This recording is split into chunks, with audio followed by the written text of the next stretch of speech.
नमस्कार, Sushmita recipes and व्लॉगमध्ये तुमचं सर्वांचं स्वागत आहे। आज मी पौष्टिक असा रेसिपीचा व्हिडिओ घेऊन आलेली आहे। अगदी सोपी रेसिपी आहे। बीटापासून डोसे कसे बनवायचे याची रेसिपी बघणार आहोत।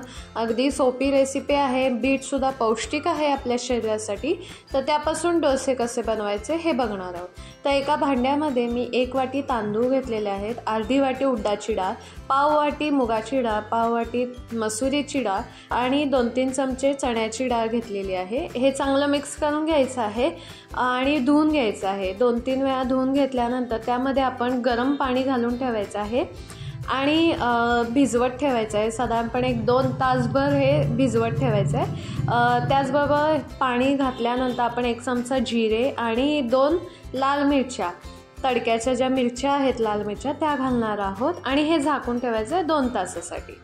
तुम्हाला माहितीच आहे बीटाचे खूप उपयोग आहेत आणि बीट आपल्या शरीरासाठी खूप चांगलं आहे, पण नुसतं बीट खाल्लं जात नाही। तर ही बीटाची रेसिपी नक्की ट्राय करून बघा, त्यानिमित्तानं बीट खाल्लं जाईल आणि एक नवीन पदार्थसुद्धा तयार होईल।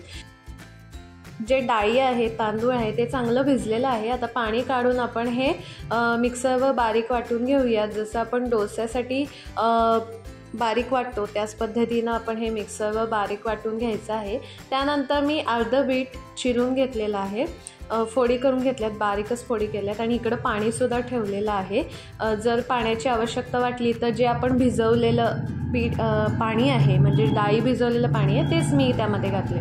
आता हे मिक्सरवर बारीक वाटून घेतले आणि मी आपल्याला डोस्याची जशी कन्सिस्टन्सी हवी आहे त्याच पद्धतीने ही कन्सिस्टन्सी ठेवलेली आहे। आता हे बघा, अशा पद्धतीनं मला पाण्याची आवश्यकता वाटली म्हणून मी पाणी घातलं आहे आणि अशा पद्धतीनं हे मिश्रण तयार झालेलं आहे। त्यामध्ये चवीनुसार मीठ घालून घ्यायचं आहे। साधारणपणे 1 चमचाभर मी मीठ घातलेलं आहे आणि ह्याच्यात आवडत असेल तर कोथिंबीर घाला, अजून काही घालायचं असेल तर घालू शकता। आता मी ह्याचे डोसे करून घेते। बारीक गॅसवर डोसे करून घ्यायचे आहेत। तव्याला तेल लावलेलं नाही, काहीही लावलेलं नाही, डायरेक्ट डोसा घातलेला आहे।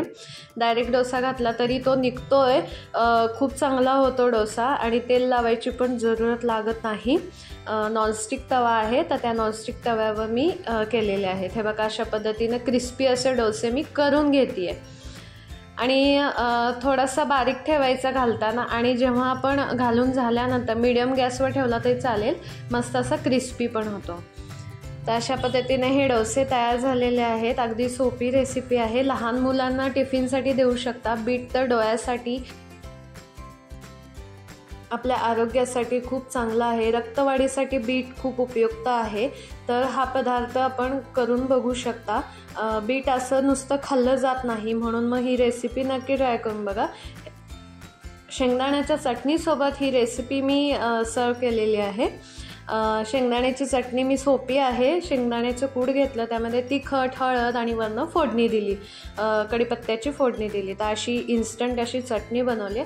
अगदी मस्त डोसे होतात। ह्यावर कांदासुद्धा घालू शकता, डोसे करताना कांदा घालू शकता, तूप घालू शकता।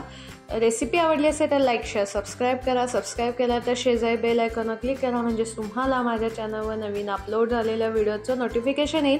अशाच रेसिपी बघण्यासाठी माझ्या चॅनलला नक्की सबस्क्राईब करा। तर चला, भेटूया लवकरच नवीन अशाच रेसिपीसोबत। धन्यवाद।